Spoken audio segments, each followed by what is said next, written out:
que a cidade inteira parecia respirar sal e pólvora, um corpo foi arrastado para fora de um monte de lixo, não um herói.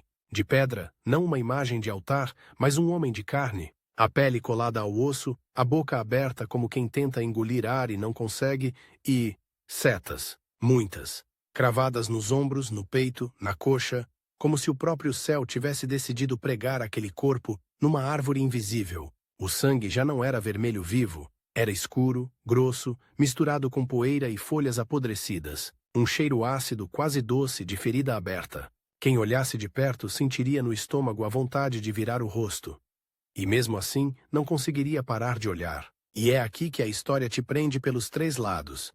Sim, é São Sebastião, o Sebastião romano do século XIII, o mesmo nome que brilha, no brasão e no coração do Rio de Janeiro.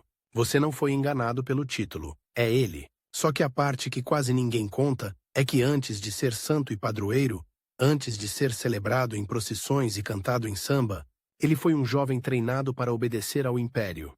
E o Império o ensinou a morrer do jeito mais feio possível. A pergunta que fica, latejando como uma ferida: como é que um homem assim vira símbolo de proteção de uma cidade inteira? E pior, quem foi o inimigo que o perseguiu, não só com armas, mas com um tipo de rivalidade que come a alma por dentro? Volta comigo. Bem antes das setas, bem antes do rio, bem antes do nome São Sebastião virar promessa na boca de quem tem medo, há uma coisa que o Império Romano sabia fazer com perfeição: fabricar homens, moldar, endireitar, transformar criança em ferramenta. Sebastião nasce numa fronteira, e fronteira nunca é só um lugar no mapa, é uma escolha. As histórias antigas dizem Narbona, na Gália, e depois Milão.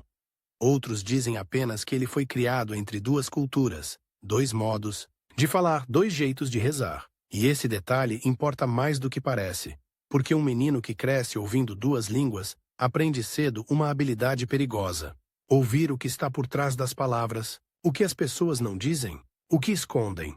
Ele não foi uma criança frágil, não teve o luxo de ser. A infância dele tem o som de botas e o cheiro de metal. Tem o estalo do cinto, o grito de treino no pátio, a poeira entrando na garganta.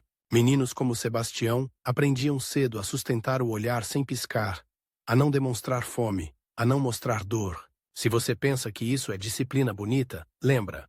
Disciplina, no Império, era muitas vezes só o outro nome do medo. O pai, soldado, funcionário ou alguém ligado à máquina imperial, pouco importa, queria um filho útil. A mãe, seja qual for o nome que a história apagou, queria um filho vivo. E entre utilidade e sobrevivência, Sebastião cresceu como se estivesse sempre devendo alguma coisa ao mundo. A primeira vez que ele viu uma execução não foi num tribunal, nem num espetáculo. Foi numa estrada. Um homem amarrado, arrastado por dois guardas, a boca cheia de terra. Não era ladrão comum, não era assassino, era desobediente. A palavra que o Império usava quando alguém não se curvava. Os guardas riam, cansados, como quem faz um trabalho chato. E Sebastião, pequeno, caminhava ao lado de um adulto e ouviu uma frase que ficou grudada nele como piche: quem não obedece, apodrece. Naquele dia, ele entendeu duas coisas. A primeira, o Império não tinha paciência. A segunda, o Império tinha tempo. Porque o Império não precisava vencer rápido, precisava vencer sempre. E Sebastião, inteligente, aprendeu a sobreviver dentro dessa lógica. Aprendeu a ser o aluno que o instrutor elogia, o rapaz que os outros respeitam, o tipo de jovem que não chama a atenção pelo erro, chama pela eficiência. Só que havia um defeito nele, um defeito que em Roma podia virar sentença. Ele tinha compaixão, não a compaixão bonita de pintura, aquela que aparece depois que tudo dá certo. A compaixão inconveniente que te faz parar quando todo mundo manda seguir, a compaixão que te atrapalha. Ele via os veteranos voltarem quebrados, não só de ossos, mas de espírito. Via homens que aprenderam a matar e depois não conseguiam dormir. Via mães esperando por filhos que não voltavam. Via crianças com medo de soldados e isso o incomodava de um jeito que ele não sabia nomear. Quando chegou à adolescência, o treinamento ficou mais duro. Braços mais fortes, golpes mais rápidos, resistência ao frio, ao calor, à fome. E junto com isso, uma lição repetida até virar reflexo. O corpo pertence a Roma. Não era metáfora, era literal. O corpo do soldado era propriedade do Estado, e o Estado cobrava juros. Foi nesse período que Sebastião conheceu, pela primeira vez, o seu rival. Não um inimigo de fora, mas alguém criado pela mesma máquina. O nome dele vamos chamar de Fábio. Um jovem também ambicioso, também disciplinado, mas com uma diferença que separa destinos. Fábio amava ser visto. Sebastião, não. Fábio queria a glória do uniforme, a admiração, a promoção. Sebastião queria ordem, estabilidade, talvez paz. Só que paz, no Império, era uma palavra suspeita. Eles treinavam juntos, corriam lado a lado, competiam nos mesmos exercícios, e Fábio percebia uma coisa que o irritava. Sebastião não precisava humilhar ninguém para vencer. Não precisava fazer teatro. Ele simplesmente fazia. E isso para alguém movido a aplauso é insuportável, porque existe um tipo de rivalidade que nasce quando o outro te mostra, sem dizer nada, que você é menos do que finge ser. Fábio passou a provocá-lo, um empurrão sem querer no treino. Uma piada sobre o jeito calado dele. Uma insinuação. Você acha que é melhor do que a gente? Sebastião sorria pouco, e quando sorria, era mais um gesto de educação do que de alegria. Mas por dentro, ele guardava cada detalhe, não como vingança, e sim como quem registra o mundo para entender o que é seguro e o que é perigoso. Só que o perigo maior ainda não tinha nome, porque enquanto eles cresciam, Roma começava a tremer por dentro. O século III foi um tempo de paranoia. Imperadores caíam, usurpadores surgiam, fronteiras pegavam fogo, e o povo precisava de uma certeza. E a certeza de Roma era sempre a mesma. Seus deuses, sua ordem, sua autoridade, e quem não se encaixava, virava problema. Sebastião ouviu os primeiros sussurros como se houve vento atravessando frestas. Uma gente que se reunia às escondidas. Um símbolo, desenhado rápido antes de ser apagado. Uma oração que não pedia vingança, mas pedia coragem.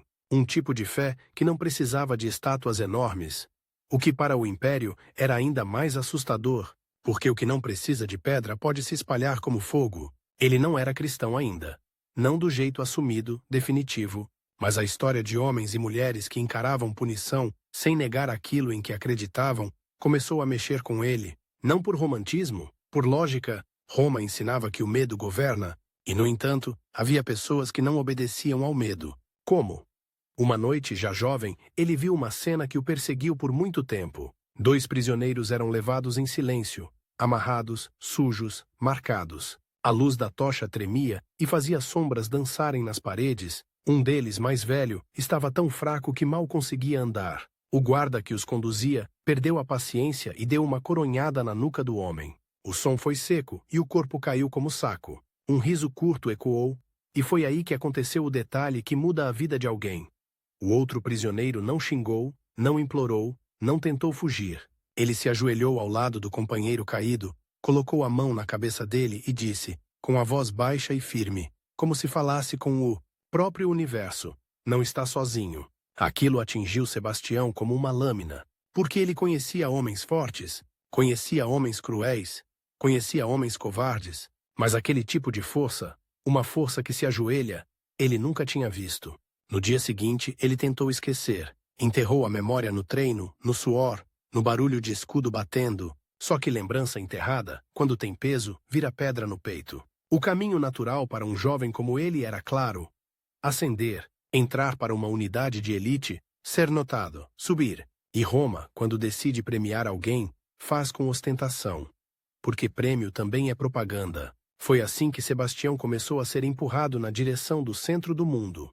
Roma, a cidade que não dormia, onde até a poeira parecia ter orgulho. Para qualquer jovem, aquilo seria o auge. Para Sebastião, foi o início do labirinto. A viagem não foi uma linha reta. Foi um desfile de sinais. Cidades com muralhas e mercados, estradas com crucifixos improvisados, soldados cansados, funcionários imperiais cobrando impostos como quem cobra ar. O império parecia enorme, mas por baixo da armadura havia rachaduras. E Fábio também foi.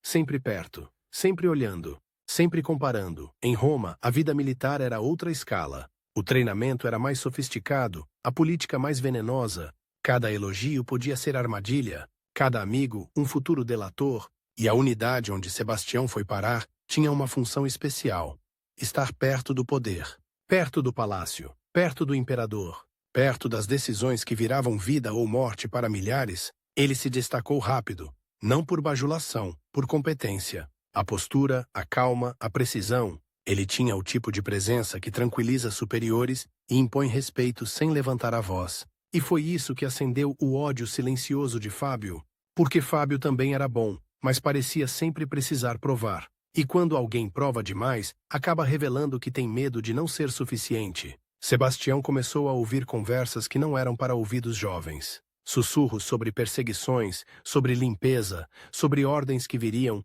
Havia um inimigo interno que Roma queria esmagar.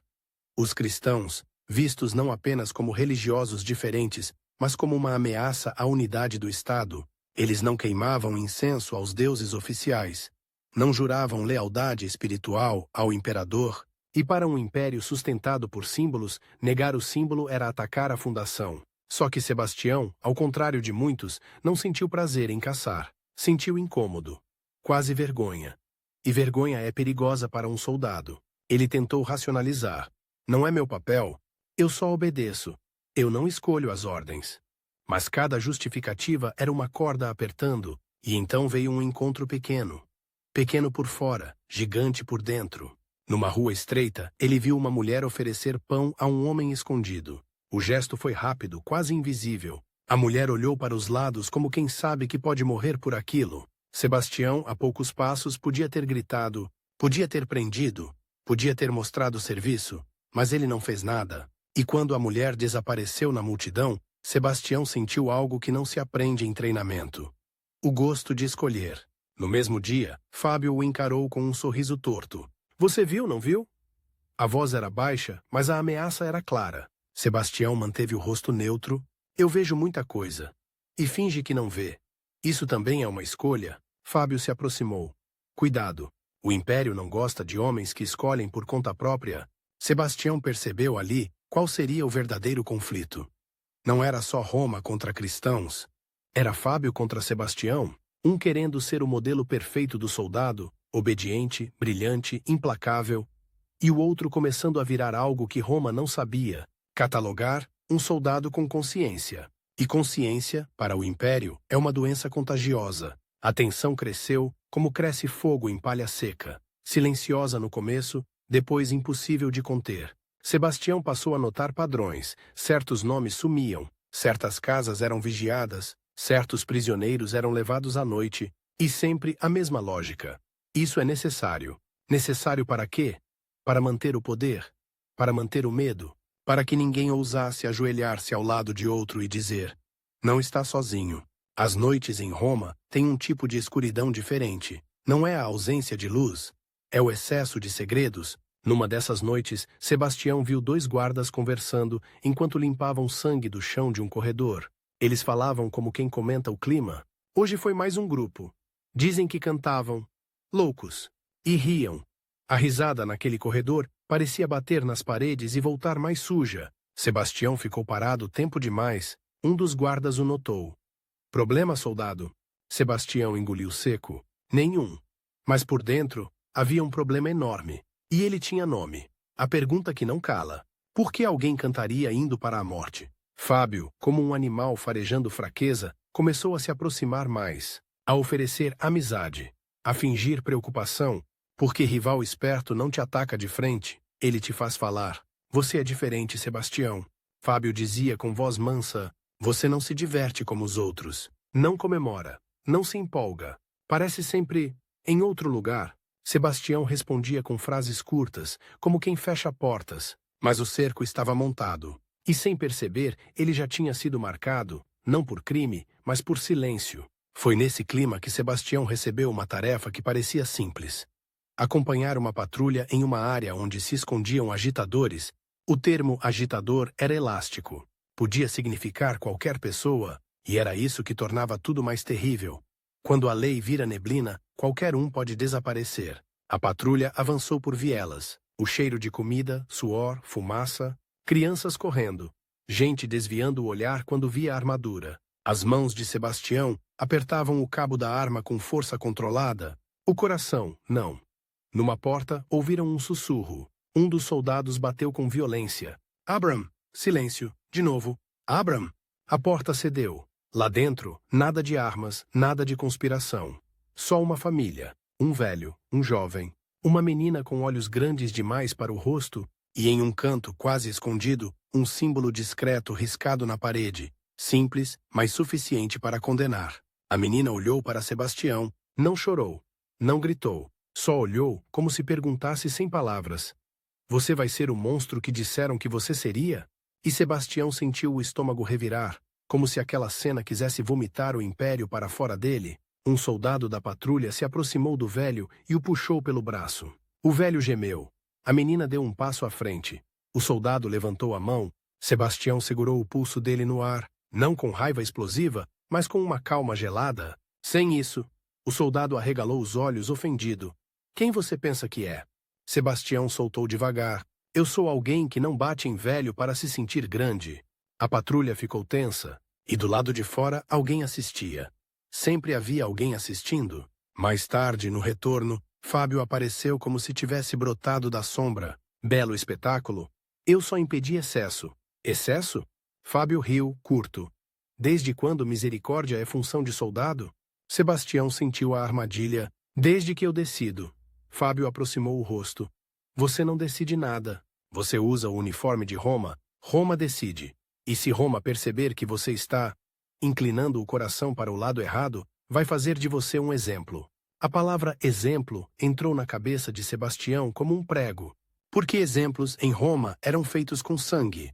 Naquela noite ele não conseguiu dormir. A imagem da menina, do velho, do símbolo na parede, e por trás de tudo, a certeza de que havia uma guerra acontecendo dentro dele. Uma guerra que não tinha muralhas, nem escudos, nem campo de batalha, só escolhas. E quando o amanhecer chegou, Sebastião fez algo que mudaria tudo. Ele procurou, em silêncio, o caminho para entender aquela fé que fazia gente cantar indo para a morte. Não foi uma conversão dramática ainda, foi uma curiosidade perigosa, um passo pequeno numa ponte estreita, mas em Roma, um passo pequeno já pode ser queda. E Fábio, o rival, já tinha entendido. Se Sebastião atravessasse essa ponte, não haveria mais volta. Então Fábio decidiu correr, não para salvar o amigo, mas para vencer o inimigo que Sebastião estava se tornando. Um homem livre por dentro, e um homem livre por dentro é a coisa mais ameaçadora que existe para um império. Sebastião não procurou uma igreja de portas abertas, porque em Roma daquele tempo, portas abertas eram armadilhas. Procurou frestas, sinais pequenos, gente que não falava demais, um vendedor de azeite que parecia sempre fechar cedo demais, uma lavadeira que, em vez de praguejar, murmurava uma frase que soava como oração, um homem manco que, quando via soldados, não corria. Apenas tocava discretamente 2 dedos no peito, como quem lembra o próprio coração de continuar batendo. Ele começou pelo mais simples: observar. E quanto mais observava, mais percebia que a fé daquele povo não era um espetáculo. Era uma rede subterrânea, feita de gestos rápidos e olhares que diziam: "Eu te reconheço", sem pronunciar palavra. A primeira porta que se abriu para ele não foi uma porta. Foi um risco no chão. Numa rua estreita, perto de um depósito, ele viu um desenho quase apagado pela poeira. 2 linhas curvas, discretas, como um peixe feito às pressas. Não era arte, era senha. Sebastião parou por meio segundo, a mais do que devia, e isso foi o bastante para alguém notar. Um rapaz encostado na parede, fingindo comer, soltou a casca da fruta e falou como quem comenta o dia. "A poeira hoje está teimosa." Sebastião respondeu sem virar o rosto: "A chuva não vem quando a gente precisa." O rapaz ficou em silêncio, e então disse, ainda sem olhar diretamente: "Nem sempre a chuva vem do céu." Foi a primeira frase que parecia ter 2 camadas. A de cima era conversa, a de baixo era convite. Sebastião seguiu o rapaz por becos onde o cheiro de peixe estragado brigava com perfume barato. Passaram por 2 esquinas, atravessaram um pátio, entraram num corredor estreito. O rapaz bateu 3 vezes numa porta de madeira. Não 3 pancadas iguais, mas 3 batidas com intervalos estranhos, como se fosse música. A porta abriu só uma fenda. Um olho avaliou Sebastião dos pés à cabeça, parou no uniforme, congelou por um instante, e então a porta se abriu de verdade. Lá dentro, a luz era baixa e o ar cheirava a cera e pão. Não havia luxo, não havia ouro, não havia colunas. Havia gente, gente comum, Gente que se vista na rua passaria invisível. Uma senhora com mãos rachadas de trabalho, um homem com cicatriz no rosto, um jovem com o olhar aceso demais, crianças quietas, como se já tivessem aprendido cedo que silêncio pode salvar vida. O primeiro impulso de Sebastião foi militar. Mapear saídas, medir distâncias, avaliar riscos. E aí veio o choque. Ninguém ali parecia esconder pânico dele, mas também não havia ingenuidade. Eles sabiam o que ele era, e mesmo assim o deixaram entrar. Uma mulher de cabelo preso, postura firme, aproximou-se. A voz dela era baixa e cortante, de tão controlada. Se você veio para prender alguém, vai ter trabalho. Se veio para ouvir, sente. Sebastião não respondeu de imediato. Sentiu a garganta seca, como se estivesse prestes a dizer uma coisa que mudaria tudo. Eu vim, porque eu vi coisas, e não consegui mais fingir que não vi. O olhar dela não amoleceu, mas ganhou uma camada de atenção. Quem te trouxe? O risco no chão. Ela soltou um sopro quase imperceptível. Não era riso, era compreensão. Então você não é completamente cego. Sebastião sentou. E por um momento, ele se sentiu ridículo. Um soldado treinado para impor medo, sentado como aluno num lugar onde ninguém tinha espada. Mas todos pareciam armados de coragem. Alguém começou a falar. Não era sermão teatral, era relato. Histórias de um homem crucificado, de palavras sobre amar inimigos, uma frase que para Roma parecia loucura, e para Sebastião soava como desafio. A cada frase, ele sentia como se alguém estivesse mexendo num nó dentro dele, apertando onde doía, soltando onde estava preso, e então veio um detalhe que quase o fez levantar e ir embora. Eles rezaram pelos perseguidores, não como quem pede que o inimigo morra, como quem pede que o inimigo pare. Sebastião sentiu no estômago uma mistura esquisita de alívio e repulsa. Alívio porque havia algo limpo naquele tipo de fé, repulsa porque ele conhecia o mundo real, e o mundo real esmagava os limpos primeiro. Ele ficou em silêncio até o fim. Quando a reunião acabou, a mulher de postura firme, que se apresentou como Irene, aproximou-se de novo. Seu nome? Sebastião. Ela sustentou o olhar, o nome de um homem que pode nos destruir ou nos proteger. Irene inclinou a cabeça, avaliando a palavra proteger, como quem experimenta veneno na ponta da língua. Você quer o quê, Sebastião? Perdão? Sentido? Uma história bonita para contar a si mesmo? Sebastião demorou. E quando respondeu, foi com uma sinceridade que ele não usava nem consigo. Eu quero parar de ser máquina. Irene não sorriu, só disse, isso tem custo. Ele voltou na noite seguinte, e na outra, cada vez era diferente, porque a fé escondida não tem rotina, tem adaptação. Às vezes era numa casa, às vezes num porão, às vezes num lugar que parecia depósito de trapos e por baixo era refúgio. E Sebastião começou a aprender as regras invisíveis. Nunca repetir caminho, nunca levar a mesma capa, nunca olhar muito para trás, nunca falar nomes em voz alta. Roma tinha ouvidos, e os ouvidos de Roma eram pagos. O que começou como curiosidade virou necessidade, porque ele percebeu um padrão aterrador. Quem era preso não gritava inocente, gritava fiel. Quem apanhava não pedia parem, pedia força. E aquilo mexia com algo dentro dele que o treinamento militar tinha tentado arrancar. A ideia de que há uma autoridade maior que a do medo, mas o rival também aprendia. Fábio notava os sumiços de Sebastião, notava o jeito como ele voltava, um pouco mais quieto, um pouco mais distante, como se tivesse visto um mapa secreto do mundo, e Fábio odiava mapas secretos quando ele não tinha uma cópia. Num fim de tarde, Fábio encostou em Sebastião no corredor do quartel, sorriso fácil, voz amigável demais. Você anda cansado? Treino. Treino? Fábio passou o olhar pelo rosto dele. Engraçado. Seu corpo parece o mesmo, mas seu olhar mudou. Como se você estivesse devendo lealdade a alguém. Sebastião sentiu a armadilha de novo. A lealdade que eu devo é a Roma. Fábio se aproximou, quase íntimo. Então me diz, por que você evita certas patrulhas? Por que você sempre chega atrasado quando a ordem é varrer certas casas? Sebastião manteve a expressão neutra, mas por dentro, o coração bateu como se quisesse quebrar a costela. Coincidência. Fábio soltou um riso curto. Coincidência é a desculpa preferida de quem mente mal. E então veio o primeiro twist que Sebastião não esperava. Fábio não o acusou. Ainda. Fábio ofereceu aliança. Você tem futuro, Sebastião. Muito futuro, eu vejo, mas futuro precisa de proteção.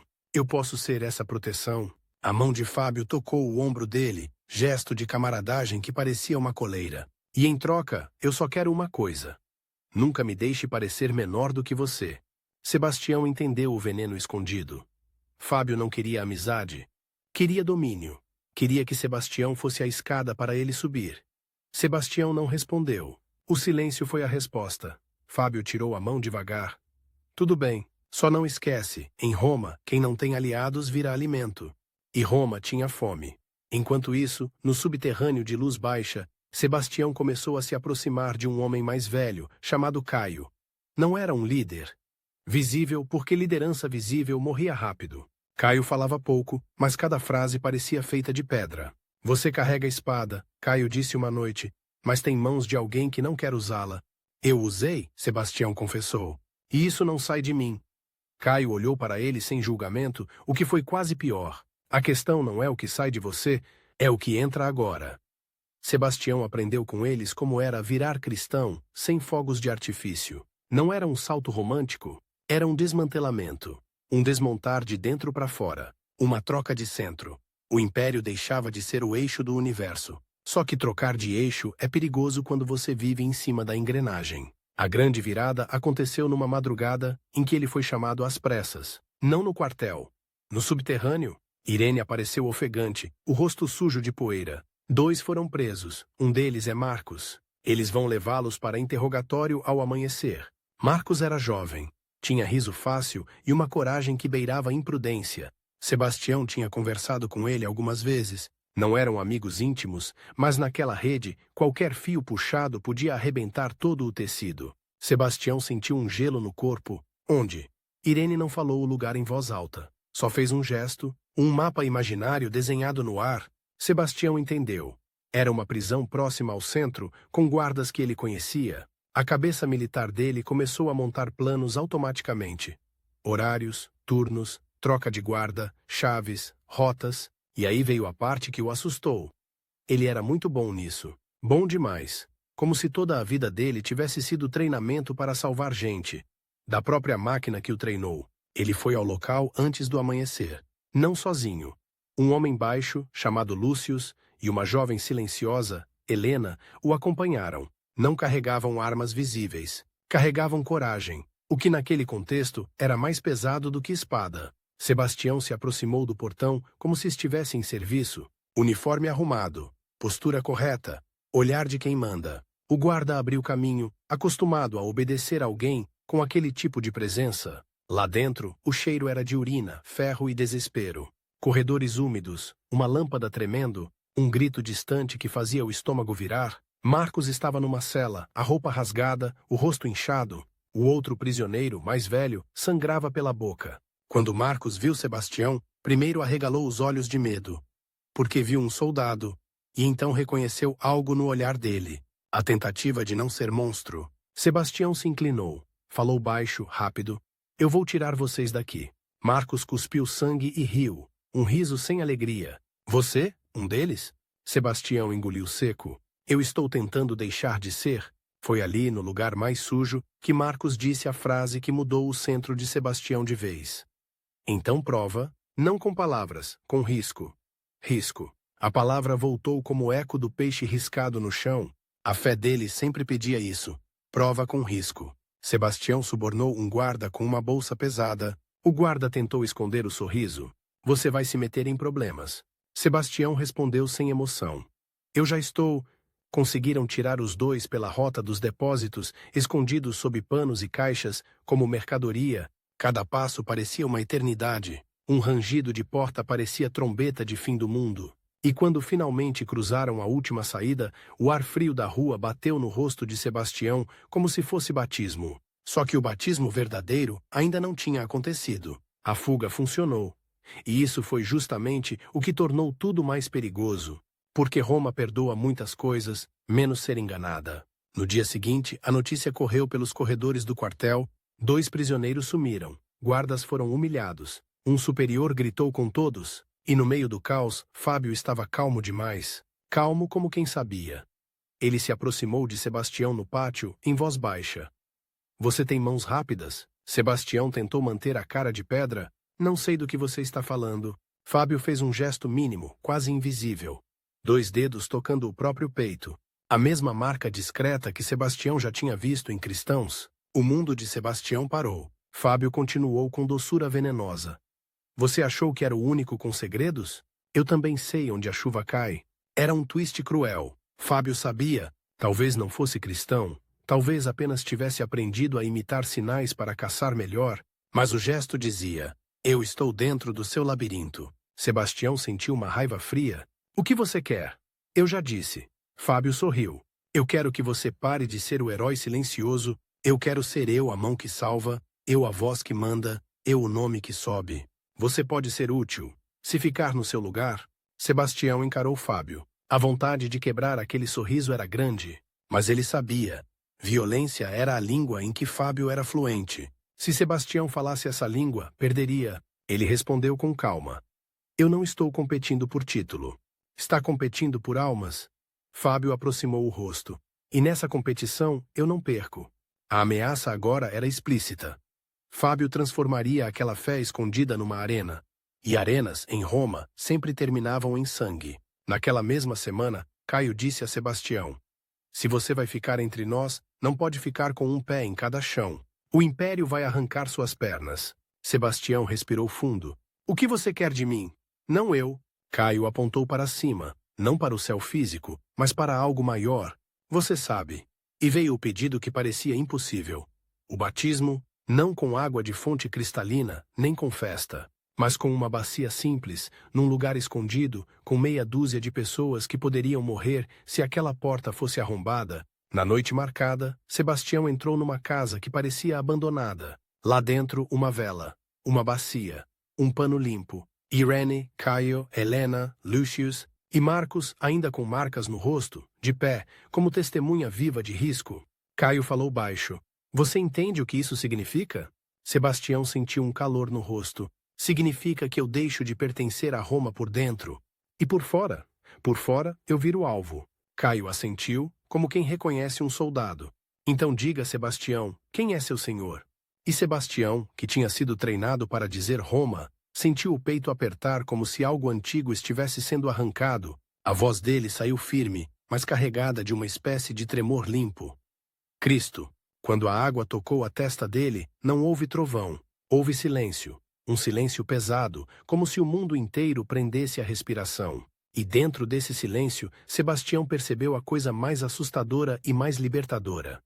Ele não sentia mais medo do mesmo jeito. Não é que o medo sumiu. Ele continuava lá, como animal no escuro. Mas agora havia algo acima dele. Uma decisão. Quando terminou, Irene entregou a ele um pano para secar o rosto. Os olhos dela, que sempre pareciam lâmina, finalmente mostraram um brilho diferente. Não de ternura fácil, mas de respeito. Agora, ela disse, você não é só um homem. Você é uma contradição ambulante, um cristão com espada. Sebastião respondeu, e isso pode destruir vocês, ou pode salvar. Irene olhou direto. Mas se você cair, você cai arrastando gente. É isso que você precisa entender? Ele entendeu. E esse entendimento virou peso. Porque no dia seguinte, no quartel, ele percebeu que a rede estava sendo apertada. Mais patrulhas, mais ordens, mais listas, mais interrogatórios. E, acima de tudo, um rumor. O imperador, ou os homens ao redor dele, queria exemplos. Queria uma demonstração pública de força. O tipo de força que só se mostra quando se machuca alguém indefeso.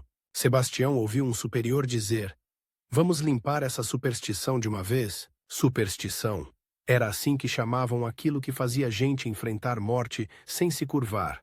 E então veio a peça final no jogo de Fábio, uma armadilha com rosto de oportunidade. Fábio apareceu com um pergaminho na mão. Sebastião, eu te consegui uma posição melhor. Mais perto do palácio. Mais respeito, mais influência. Sebastião congelou.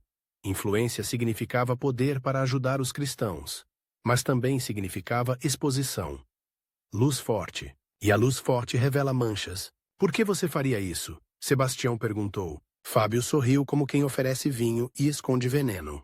Porque eu não sou seu inimigo. Eu sou o único que entende o que você está tentando ser. E eu posso te colocar onde você faz diferença. Sebastião sentiu o estômago apertar. Ele não confiava. Mas também sabia que se recusasse, Fábio teria desculpa para suspeitar em voz alta. Se aceitasse, pisaria no centro da teia. Ele aceitou. E ao aceitar, deu a Fábio exatamente o que o rival queria: proximidade. Agora Sebastião estaria mais perto do poder, e Fábio estaria mais perto do segredo. Na primeira noite no novo posto, Sebastião caminhou por corredores onde o mármore parecia frio como os olhos de estátua. Guardas de elite, sussurros políticos, cheiro de incenso misturado com suor. E ele pensou: eu entrei na boca do monstro. Só que ele também pensou outra coisa, mais perigosa. Se eu estou aqui dentro, talvez eu consiga abrir a jaula por dentro. Do lado de fora, no subterrâneo, Irene e os outros esperavam notícias. E Caio tinha dito uma frase que Sebastião não conseguia tirar da cabeça. Às vezes Deus coloca o homem no lugar mais escuro, não para que ele se perca, mas para que ele acenda uma luz que denuncia o escuro. Sebastião agora era essa luz, e luz em Roma atrai insetos. E também atrai predadores. Fábio, por sua vez, começou a agir como se estivesse escrevendo o fim da história antes que Sebastião pudesse viver o meio. Ele se aproximou de outros oficiais, cochichou, plantou suspeitas como quem planta sementes em terra fértil de paranoia, e cada semente era regada pelo clima do tempo. O império com medo, o poder nervoso, a necessidade de um bode expiatório, e aí, quando Sebastião achava que tinha um pouco de controle, veio o golpe psicológico mais sujo. Uma noite, ao voltar para casa, ele encontrou um objeto na porta. Um pequeno peixe riscado numa lasca de madeira, atravessado por uma agulha. Não era a ameaça de qualquer um. Era a mensagem de alguém que sabia exatamente qual símbolo o prendia por dentro. No verso, 2 palavras: eu sei. Sebastião sentiu o estômago virar. Fábio não estava mais testando. Estava caçando. E agora a pergunta que empurrava a história para a beira do precipício não era mais: Sebastião vai se converter? Isso já tinha acontecido. A pergunta era: quanto tempo um cristão consegue existir dentro da máquina que jurou esmagar cristãos, antes de ser moído por ela? A partir daquele momento, Sebastião passou a viver com 2 respirações. A de fora era a respiração do soldado impecável. Passo firme, olhar limpo, resposta rápida, disciplina que deixava superiores tranquilos. A de dentro era a respiração do clandestino. Curta, silenciosa, sempre medindo o som das próprias escolhas, sempre esperando o estalo de uma porta arrombada no meio da noite, e foi exatamente por isso que ele se tornou perigoso, porque um homem que consegue andar no coração do poder, sem parecer suspeito, vira algo que o império não sabe combater. Uma infiltração moral, um não que se veste de sim por fora e por dentro, vai abrindo rachaduras. O novo posto o colocou perto do que Roma tinha de mais íntimo. Corredores onde decisões eram tomadas como quem escolhe o próximo prato do jantar. Um nome dito ali virava prisão. Uma assinatura virava morte. E Sebastião começou a aprender o verdadeiro idioma do palácio. O idioma do pavor disfarçado de autoridade. Ele também começou a ver uma coisa que poucos soldados percebem. O poder não é sólido. Ele é ansioso. Quanto mais alto, mais medo. Medo de traição. Medo de perder respeito. Medo de parecer fraco. E por trás desse medo, vinha a necessidade de criar inimigos. Um inimigo visível, simples, fácil de esmagar. Um inimigo que unisse todo mundo em torno do trono. E a fé dos cristãos, essa rede sem ouro, sem templos gigantes, sem incenso oficial, era perfeita para o papel. Sebastião não podia pregar em praça pública, não podia subir num palco e falar. A voz dele tinha que ser outra.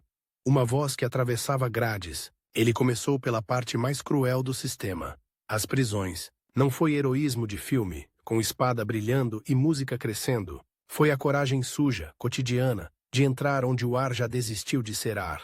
De ver corpos magros demais, olhos grandes demais, feridas que não cicatrizavam porque eram reabertas como método e, as primeiras visitas ele fazia com desculpa oficial. Inspeção, transporte, ordem, soldados abriam caminho, guardas batiam continência. E Sebastião por dentro sentia náusea, porque ele conhecia aquela lógica. Degradar o preso até ele aceitar qualquer coisa, até ele dizer qualquer palavra que o império queira ouvir, até ele se ajoelhar não por fé, mas por desespero. O problema é que alguns não se ajoelhavam, Num corredor úmido, ele viu uma mulher com as costas marcadas de chicote. O sangue tinha secado em linhas escuras, como se alguém tivesse escrito um texto no corpo dela. E mesmo assim, ela cantava baixo. Um canto simples, sem melodia bonita, mais como um sussurro ritmado. A canção não pedia vingança. Pedia força. Sebastião ficou parado. Um guarda irritado cutucou. Quer que eu cale isso? Sebastião respondeu sem olhar. Deixa. Quem canta não morde. O guarda riu. Quem canta não morre, então? Sebastião sentiu o golpe escondido na piada. Em Roma, às vezes morre, mas morre sem se vender. O guarda o olhou como se tivesse ouvido algo estranho, e Sebastião se corrigiu rápido com a máscara de sempre. Quero dizer, morre sem confessar o que não fez. Era assim o tempo todo. Um passo em falso e o chão abria. Lá dentro, Sebastião não fazia discursos longos. Ele fazia o que Caio tinha ensinado. Palavras curtas, como pão, palavras que cabem na mão e alimentam rápido antes que alguém veja. Você não está sozinho. Eu vi seu nome. Eu vou avisar os seus... Respira, aguenta mais um pouco. O que ele carregava para as celas não eram armas, eram mensagens. Pedaços de esperança. Às vezes um pedaço de pão escondido no manto, às vezes um pano limpo para uma ferida, às vezes, só o fato de um soldado olhar para um prisioneiro como ser humano. E isso, ali dentro, era quase um milagre. E pouco a pouco, aquilo virou liturgia clandestina, porque culto, para aquele povo, não era uma sala iluminada e confortável. Era encontro de vidas no limite. Era uma oração sussurrada enquanto o corredor cheirava a morte. Era uma mão sobre uma testa febril. Era a certeza dita sem gritar. Existe um reino que não precisa de chicote.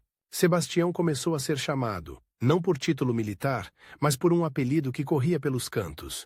O soldado que não bate, e toda a reputação clandestina tem dois destinos, virar esperança ou virar prova. Uma noite, Irene o encontrou num beco, coberta por um capuz. Ela estava mais tensa do que o normal. Estão perguntando por você? Sebastião não fingiu surpresa. No palácio? Em todo lugar. Irene respirou fundo. Há olhos no subterrâneo. Um deles é novo, e ele faz perguntas como quem finge curiosidade. Sebastião pensou em Fábio na hora. Ele está mais perto? Irene assentiu, quase imperceptível. Ele quer o seu rastro. E você deixa rastro quando se importa. Aquilo doeu porque era verdade. Sebastião tentava ser invisível, mas a compaixão dele era uma marca, e foi aí que ele mudou de estratégia. Se não dava para falar para muitos, ele falaria para poucos, mas falaria fundo. A rede cristã antes era sobrevivência. Agora, com Sebastião dentro do poder, começou a virar resistência inteligente. Ele avisava com antecedência quando certas ruas seriam varridas. Mudava rotas de escolta para dar tempo de esconder crianças. Perdia uma lista. Atrasava uma ordem. Convencia superiores a priorizar outro problema. Tudo com a elegância de quem parece obedecer enquanto desmonta. Só que cada sabotagem era um risco. E risco acumulado vira cheiro, e cheiro atrai caçador. O confronto com Fábio, então, ficou mais sofisticado. Não era mais só provocação de corredor, era xadrez. Fábio começou a aparecer nos mesmos lugares, sem motivo, a cruzar o caminho de Sebastião por acaso, a elogiar guardas específicos, a dar presentes pequenos. O tipo de gentileza que compra lealdade sem fazer barulho, e um dia ele fez algo que arrepiou a espinha de Sebastião. Conseguiu uma promoção para um homem conhecido por ser cruel em interrogatórios, um carrasco com rosto de funcionário. Ele é eficiente, Fábio comentou, como quem fala de ferramenta. E eu gosto de eficiência. Sebastião respondeu com cautela. Eficiência sem limites vira selvageria. Fábio sorriu. E você, Sebastião? Anda com muita opinião para alguém que só deveria cumprir ordens. A frase ficou no ar como lâmina. A tensão não estava mais subindo. Ela já tinha virado corda no pescoço. Mesmo assim, Sebastião continuou. Porque uma vez que você vê gente apanhando por crer, você não consegue voltar a dormir tranquilo na cama do silêncio. E então veio o episódio que transformou a vida clandestina dele em lenda dentro da própria rede. 2 irmãos, jovens, de família respeitada, foram presos. Não por roubo, não por traição política. Presos porque alguém os denunciou como cristãos. Eles foram colocados em custódia especial, porque a ideia era usá-los como espetáculo. Se 2 jovens bem-nascidos quebrassem, muita gente quebraria junto. Sebastião soube da prisão antes do amanhecer. E soube também que a família, desesperada, estava sendo pressionada a oferecer dinheiro e favores para resolver, e que essa solução incluía convencer os rapazes a renegar a fé publicamente. Era uma armadilha com duas bocas.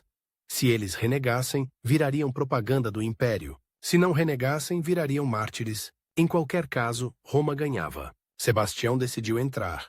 Não como salvador armado, mas como presença. Ele pediu autorização para avaliar os prisioneiros. Era um pretexto. E pretextos em Roma eram a chave de tudo. Quando ele entrou na sala, os dois rapazes estavam amarrados, mas não derrotados. Tinham o tipo de medo que treme por dentro, e ainda assim, não pede permissão para existir. O pai deles, do lado de fora, chorava de um jeito que parecia rasgar o próprio peito. Sebastião se aproximou devagar, e antes de qualquer palavra, ele fez uma coisa estranha. Tirou o elmo, mostrou o rosto.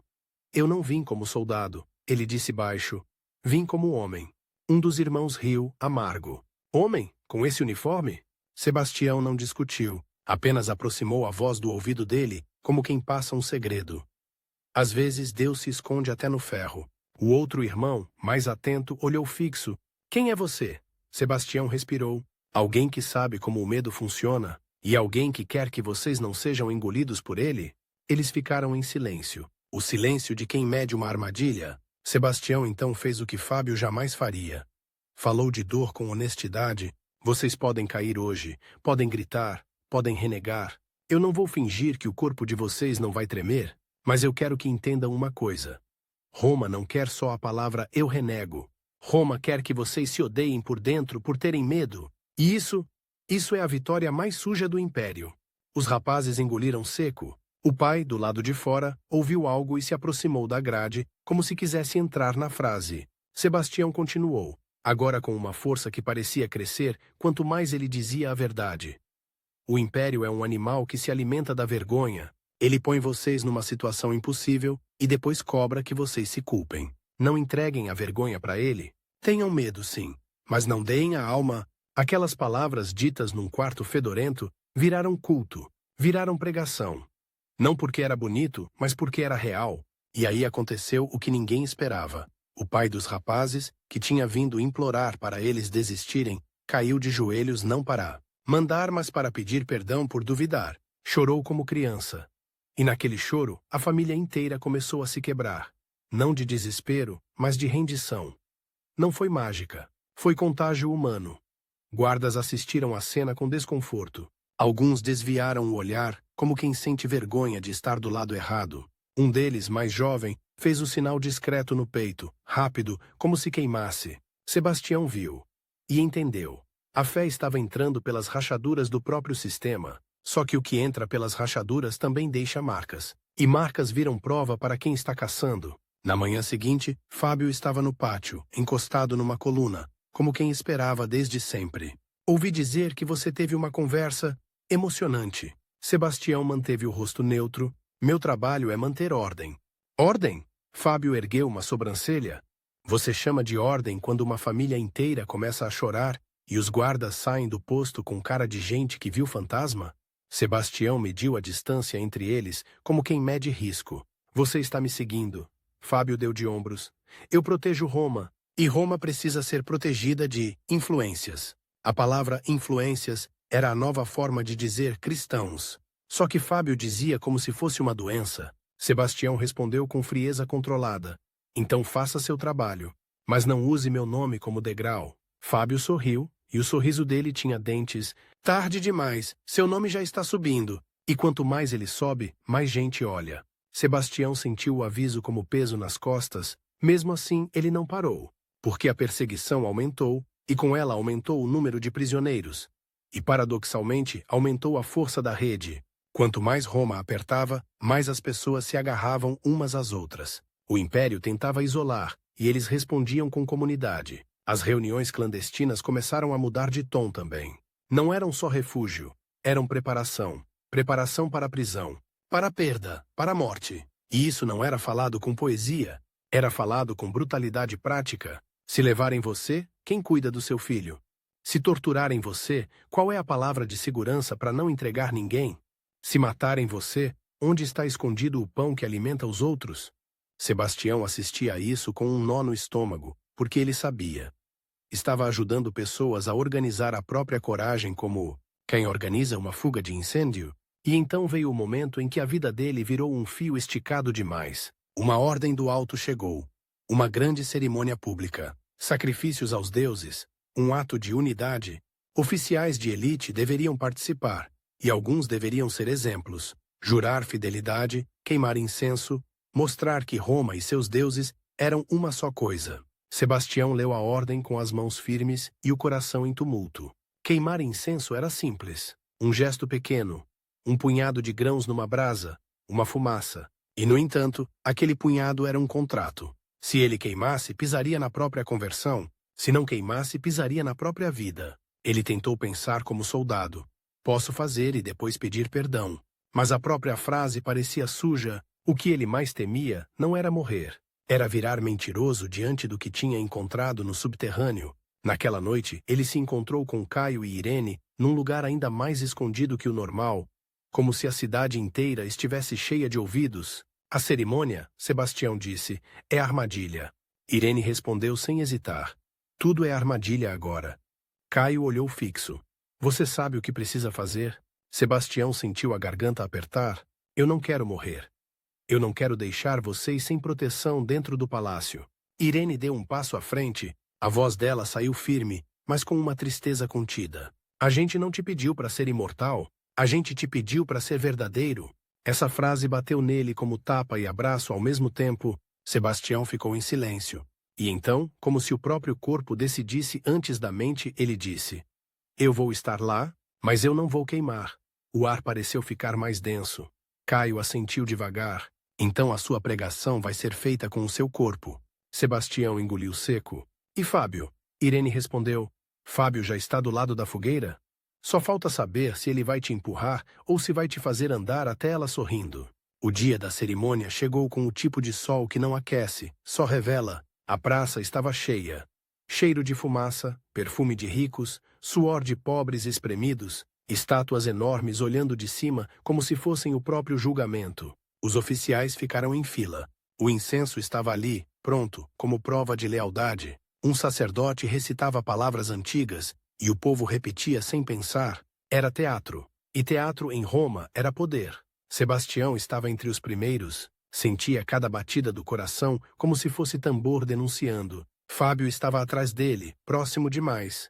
Próximo como quem quer assistir de camarote o momento da queda.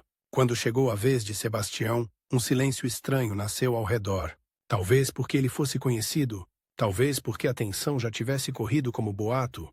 Talvez porque, instintivamente, as pessoas sentem quando alguém está prestes a romper um acordo invisível. O sacerdote estendeu o incenso. Sebastião olhou para a brasa. A fumaça subia de outros punhados queimados e o cheiro era doce e enjoativo ao mesmo tempo. Ele imaginou Irene no subterrâneo. Imaginou a mulher das costas marcadas cantando. Imaginou Marcos cuspindo sangue e dizendo, prova com risco. Ele tirou a mão devagar e falou, baixo, mas claro o suficiente para o silêncio carregar. Eu não posso. O sacerdote piscou confuso, como se o mundo tivesse falhado numa regra básica. O quê?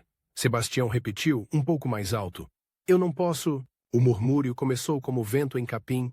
Um oficial ao lado dele endureceu. Um guarda apertou a lança.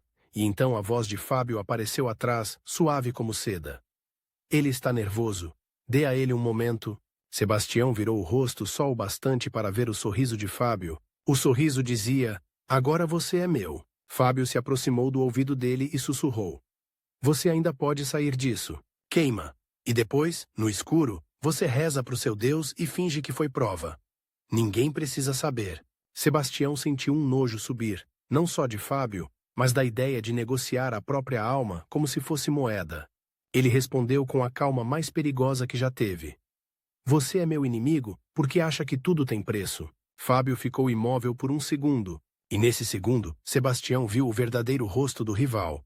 Não era só ambição, era inveja do tipo de liberdade que ele não tinha. Fábio então fez o movimento final. Levantou a voz para que os superiores ouvissem, com falsa preocupação, ele se recusa. E eu temo que seja por influência daqueles que negam os deuses. O golpe caiu como pedra. A praça explodiu em murmúrios. O sacerdote recuou. Oficiais olharam como se estivessem vendo um traidor nascer ali mesmo. Guardas deram um passo à frente. Sebastião não tentou correr. Não gritou. Apenas levantou as mãos devagar, como quem mostra que não está armado. Quando, na verdade, estava armado de decisão, um superior berrou: "Prendam-no!" E os guardas avançaram. A mão de um deles agarrou o braço de Sebastião com força, torcendo. Outro puxou o ombro. O metal do bracelete bateu no osso. A dor veio quente. O povo, ao redor, estava dividido. Alguns horrorizados, outros excitados como se fosse espetáculo novo. E no meio do barulho, Sebastião olhou para Fábio. Fábio sustentou o olhar com prazer frio, como quem finalmente vence a corrida. Só que Fábio não percebeu uma coisa. Ao prender Sebastião diante de todos, ele não estava só destruindo um homem, estava criando um símbolo. Enquanto Sebastião era arrastado, ele viu na multidão um rosto conhecido, o jovem guarda que tinha feito o sinal discreto no peito. O rapaz tremia, mas não desviou o olhar. E Sebastião, mesmo com o braço doendo, conseguiu mover 2 dedos e tocar o próprio peito, rápido, quase invisível. Um sinal mínimo. Mas sinais mínimos derrubam impérios, porque viajam de boca em boca, de coração em coração. Levaram Sebastião para dentro, pelos corredores frios onde tudo ecoa, e cada passo parecia uma batida de tambor, anunciando que a história tinha passado do ponto de retorno. Na cela, o cheiro era o mesmo de sempre: ferro, urina, medo. Só que agora o medo não vinha de fora. Vinha de dentro também, porque ele sabia. Fábio não ia parar na prisão. Fábio queria a execução, queria o fim completo. Queria que o nome Sebastião virasse aviso, não inspiração. E ainda assim, no escuro, Sebastião sentiu uma coisa estranha. Paz misturada com pavor. Como se a alma dissesse, é isso, e o corpo dissesse não. Passos no corredor, chaves, vozes. A porta rangeu. Um oficial entrou com 2 soldados, a luz da tocha cortou a sombra e desenhou no chão uma linha torta, como se fosse uma seta apontando para o destino. Sebastião, o oficial disse, você vai ser interrogado, e vai ser exemplo. A palavra exemplo voltou, a mesma palavra que lá atrás tinha entrado na cabeça dele como prego, agora era martelo. Sebastião levantou devagar, sentiu o corpo cansado, mas a coluna firme, e quando os soldados o agarraram, ele não resistiu, porque sabia. A resistência dele já tinha acontecido. Tinha acontecido na praça, diante do incenso. Agora o Império só ia fazer o que sabia fazer melhor: machucar. E na sombra do corredor, Sebastião viu um rosto familiar surgindo no fim. Fábio observando, não como amigo, não como rival esportivo, como carrasco satisfeito. Fábio inclinou levemente a cabeça, como quem presta uma reverência falsa, e sussurrou para que só Sebastião ouvisse. Vamos ver quanto dura essa sua liberdade. Quando o seu corpo começar a pedir arrego. Sebastião não respondeu, porque sabia que, a partir dali, a história deixava de ser sobre palavras e virava sobre carne. Levaram Sebastião por corredores que pareciam mais estreitos do que antes, como se as paredes tivessem decidido encostar uma na outra, só para assistir melhor à queda dele. As tochas tremiam e faziam sombras que pareciam mãos puxando, dedos apontando, bocas rindo. O som das sandálias no chão era um relógio cruel. Agora, agora, agora. O interrogatório não começou com pergunta. Começou com humilhação. Tiraram o manto dele, o elmo, o que restava de dignidade externa, como se quisessem mostrar que sem o uniforme ele era só um corpo. E corpo, em Roma, era matéria-prima. O oficial que conduzia a sessão falava como quem lê uma lista de mercado. Você negou os deuses, negou o gesto, negou a unidade. E depois de cada frase, fazia uma pausa curta, esperando que Sebastião se dobrasse sozinho, sem nem precisar bater. Mas Sebastião tinha aprendido com aquela fé subterrânea uma coisa que torturadores odeiam.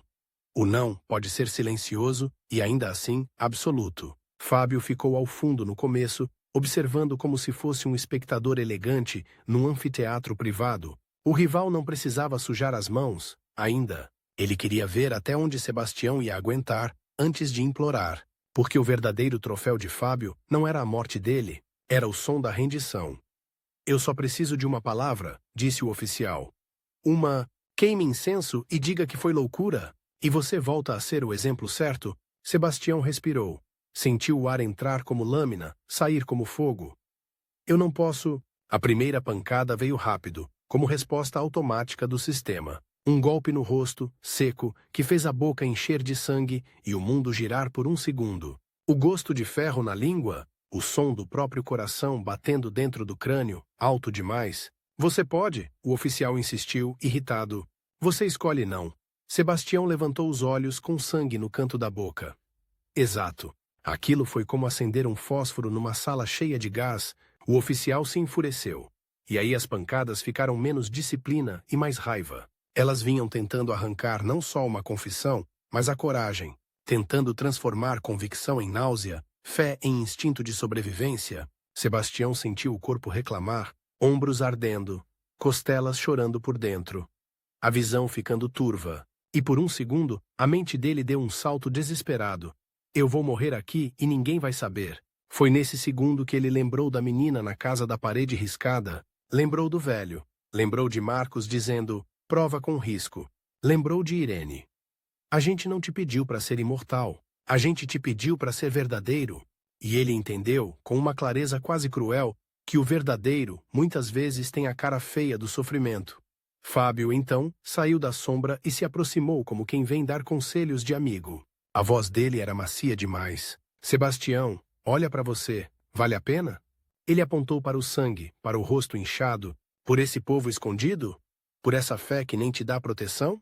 Sebastião cuspiu sangue no chão, um gesto pequeno, mas cheio de desprezo. Você fala de proteção, como se fosse amor. Fábio perdeu o sorriso por uma fração de segundo, pequena demais para o oficial notar, grande o suficiente para Sebastião perceber. Ele tinha acertado a ferida. Fábio se inclinou e sussurrou, perto do ouvido dele. Eu queria que você fosse meu. Que você entendesse o jogo, a gente podia ser invencível. Sebastião, quase sem voz, respondeu. Invencível e vazio.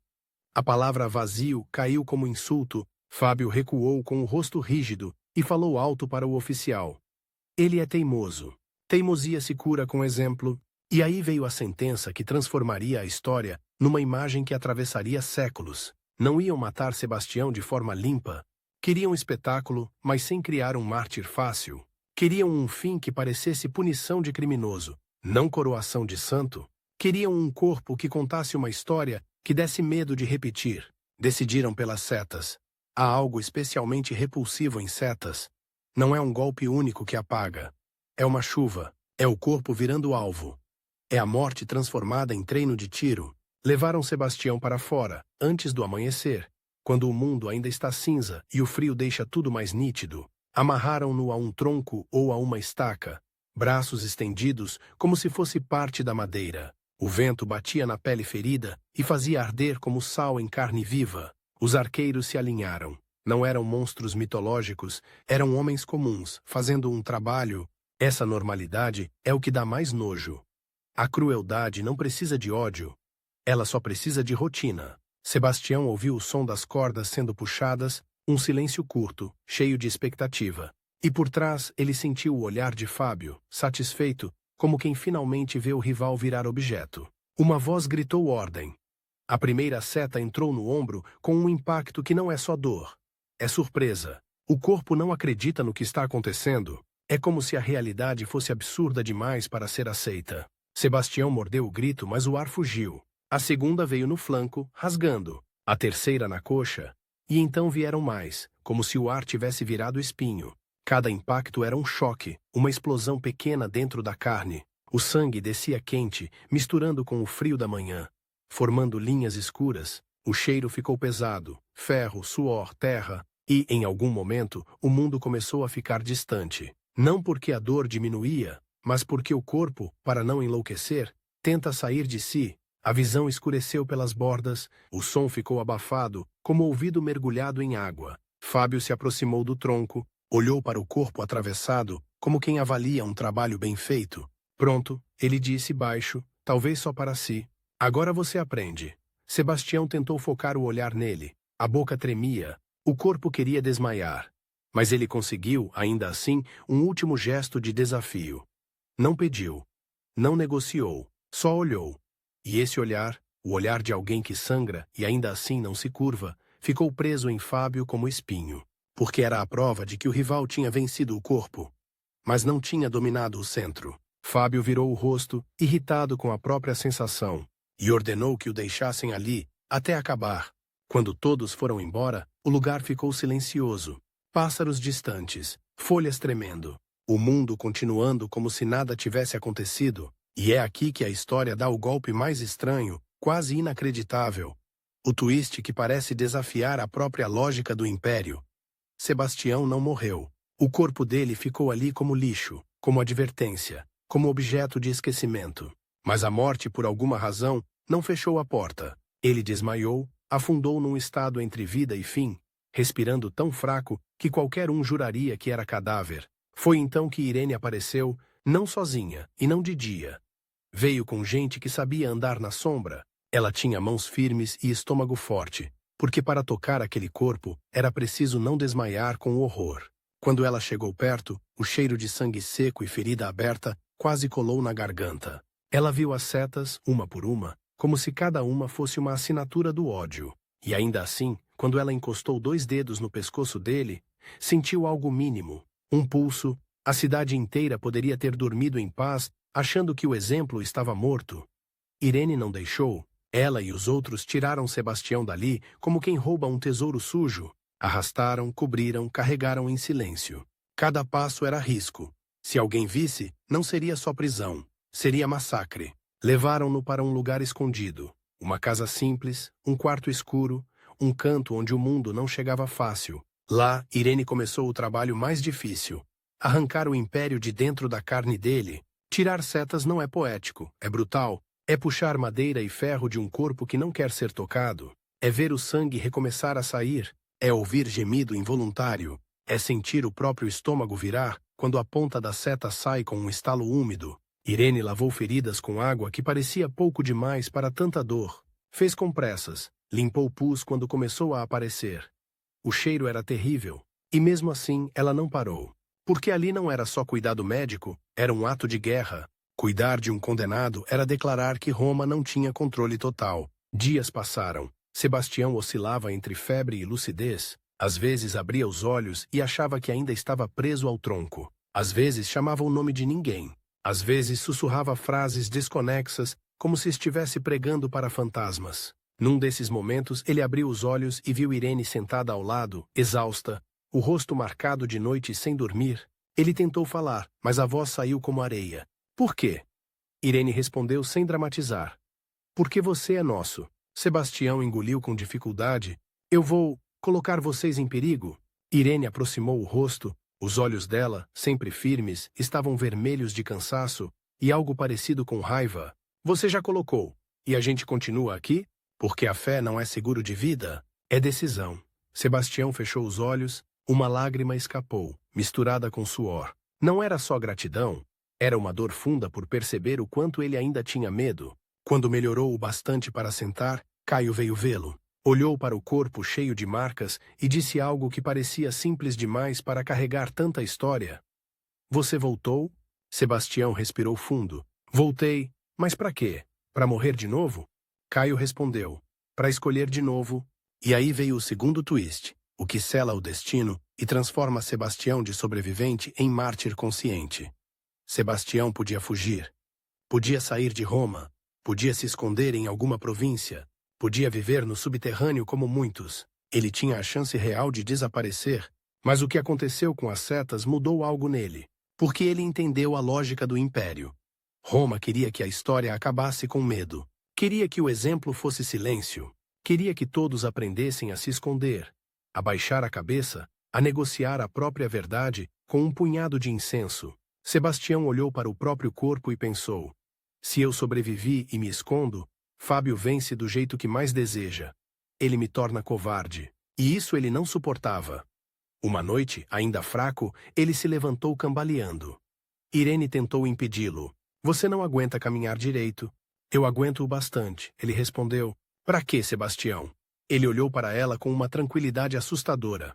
Para terminar a frase, no dia seguinte, ele saiu, não como fugitivo, como provocação viva. Ele foi ao lugar onde sabia que o poder passaria. Alguns contam que foi perto do palácio, em um ponto onde o imperador e sua comitiva cruzariam, rodeados por soldados e bajuladores. A luz do dia batia nele e revelava as cicatrizes, as marcas, os buracos fechando.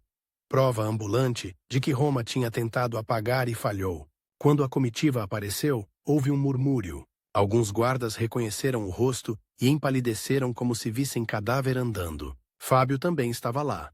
E quando viu Sebastião, o mundo dele rachou, porque ali estava o rival que ele tinha transformado em alvo, vivo. A prova de que o exemplo tinha virado lenda, e lenda corre mais rápido do que decreto. Sebastião deu um passo à frente, ignorando os gritos para recuar, e falou. Não um discurso longo, porque o corpo dele não permitiria, mas uma frase após a outra, como flechas invertidas, agora apontadas para o coração do poder. Ele denunciou a perseguição, denunciou a crueldade, falou da fé como liberdade interior, falou de homens e mulheres sendo esmagados por se recusarem a adorar um Estado como se fosse Deus. O povo ouviu, alguns com choque, alguns com medo, alguns com aquela curiosidade perigosa que nasce quando alguém ousa dizer o que todo mundo pensa e ninguém fala. O imperador, ou os homens que guardavam sua imagem, reagiu como o sistema sempre reage quando alguém ameaça o teatro. Com fúria, guardas avançaram, e Fábio, tomado por uma mistura de ódio e pânico, deu a ordem com pressa demais, como quem tenta matar um fantasma antes que ele conte a verdade completa. Dessa vez, não foram setas. Não queriam mais arte de execução, queriam certeza. Sebastião foi espancado, golpes no corpo já ferido, pancadas que faziam o mundo estourar em branco e preto. O som de madeira e osso, o ar faltando, o gosto de sangue voltando, quente, inevitável. Alguém gritou para ele calar, alguém gritou para ele implorar. Ele não implorou. E no meio daquele caos, ele viu o rosto de Fábio por cima dos ombros dos soldados. Não era mais o sorriso elegante, era um rosto transtornado, como alguém que percebe que, mesmo vencendo, está perdendo. Sebastião, caído, reuniu o último resto de voz e disse algo que quase ninguém ao redor entendeu, mas que Fábio entendeu como lâmina. Você ainda está vazio. Foi o último golpe psicológico. Fábio recuou como se tivesse levado uma pancada invisível, e a máquina terminou o serviço como máquina, sem sentimento, só repetição até o corpo parar. Depois, para apagar vestígios, jogaram o corpo num lugar de descarte, um esgoto, um monte de lixo, uma área onde coisas indesejadas somem, porque Roma não queria túmulo. Túmulo vira ponto de encontro, túmulo vira memória, túmulo vira semente. Mas Irene de novo não deixou. Com mãos firmes e coração pesado, ela e outros recolheram o corpo, lavaram o que dava para lavar, tiraram a sujeira que o império tinha jogado em cima e deram a ele um enterro digno. Digno não porque era luxuoso, mas porque era humano. E foi assim que Sebastião morreu como homem e nasceu como símbolo. Só que símbolo não é algo que o poder controla, é algo que o povo escolhe. Nos anos seguintes, o nome dele começou a circular como um segredo luminoso, um soldado que não se vendeu, um corpo atravessado que virou coragem, um homem que enfrentou o rival e o sistema e, mesmo esmagado, não entregou a alma. As setas que Roma usou para ridicularizar e aterrorizar viraram marca de outra coisa. A ideia de que o mal pode ferir, pode marcar, pode sangrar, mas não consegue sempre possuir. E com o tempo, Sebastião passou a ser lembrado como protetor em tempos de epidemia, de medo coletivo, de flechas invisíveis.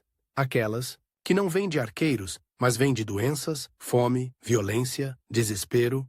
A imagem do corpo marcado fazia sentido para quem sentia o mundo marcando também. Séculos depois, quando o oceano virou estrada e as velas trouxeram impérios novos para terras novas, o nome de Sebastião atravessou, junto, não como detalhe de livro, mas como promessa. E aí a história dá seu salto mais improvável. Do tronco ensanguentado do século XIII, para uma cidade tropical que nasceria sob calor e conflito, com baías brilhantes e morros que parecem muralhas. O Rio de Janeiro, quando foi fundado no século XVI, recebeu São Sebastião como padroeiro, não por acaso inocente, mas como decisão, simbólica num tempo de disputa, de medo, de ameaça constante. A cidade era um projeto frágil cercado de perigos. Ataques, doenças, instabilidade, rivalidades. E qual santo escolher para pôr na porta de entrada, como escudo espiritual? Um soldado mártir, um homem que conhecia o inimigo por dentro, um santo associado à proteção contra flechas, visíveis ou invisíveis. E no Brasil, a devoção a São Sebastião ganhou um corpo que mistura céu e rua. Não ficou presa em igreja de pedra. Ela escorreu para as festas, para as promessas, para as caminhadas, para as imagens carregadas no colo, como se fossem gente de casa. No dia dele, em janeiro, em pleno verão, o povo não lembra um mártir distante. Lembra um protetor presente, porque a história dele é fácil de entender com o corpo. É sobre aguentar quando o mundo vira alvo. No Rio, São Sebastião não é só santo de altar, é santo de cidade. Está no nome, nos símbolos, em igrejas, em imagens espalhadas, na maneira como a cidade aprende a pedir proteção quando se sente cercada. E essa sensação de cerco no Rio é quase permanente. O mar lindo e a ameaça, o sol e o perigo, a festa e o medo, a contradição que Sebastião carregava por dentro virou espelho de uma cidade inteira. E tem mais. No Brasil, a fé também aprendeu a sobreviver escondida e a se misturar. Porque aqui, a história também foi feita de repressão, resistência e subterrâneo. Muita gente, por séculos, foi obrigada a esconder o que cria, a rezar com máscara, a colocar um nome por cima de outro nome para não morrer. Por isso, para além do catolicismo oficial, a imagem de São Sebastião conversou com outras linguagens espirituais. Em muitas tradições afro-brasileiras e na religiosidade popular, ele foi associado a forças de proteção e de floresta, de caça, de caminho, leituras que não apagam a história dele, mas a recolocam num mapa brasileiro de sobrevivência. O santo atravessado por flechas encontra sentido num país onde as flechas mudam de forma, mas continuam voando, e é aí que o legado dele fica quase assustador de tão atual. São Sebastião é venerado porque a história dele não é confortável. Ela não é uma moralzinha fácil. Ela é uma pergunta feita com sangue. O que você faz quando o poder exige que você traia sua consciência? O rival dele, Fábio, esse rosto do império dentro do império, também não desaparece da história. Porque Fábio não é só uma pessoa, é um tipo de força que sempre reaparece. A força que quer controle, status, vitória, e odeia quem vive de um jeito que não pode ser comprado. Fábio é o inimigo que não precisa de espada, só precisa convencer você de que tudo tem preço. E Sebastião é o contrário disso. É o homem que diz não com o próprio corpo, e faz esse não viajar no tempo até virar proteção. Para quem hoje também se sente alvo, quando o Rio celebra São Sebastião, não é só memória de um romano distante, é como se a cidade dissesse: nós também somos atravessados. Atravessados por desigualdade, por violência, por medo, por perdas, por epidemias, por crises, e mesmo assim, a gente quer continuar de pé. No fim, a imagem das setas não é só horror, é também um mapa. Ela mostra onde dói, e ao mesmo tempo mostra que alguém já atravessou a dor sem entregar a alma. Por isso a igreja no Brasil o honra, por isso o povo o carrega. Por isso o nome dele fica quente na boca de quem promete, de quem pede, de quem agradece, porque existe um tipo de proteção que não é muro, é coragem compartilhada. E São Sebastião, o soldado que quis parar de ser máquina, virou exatamente isso. Uma coragem que não morre quando o corpo cai.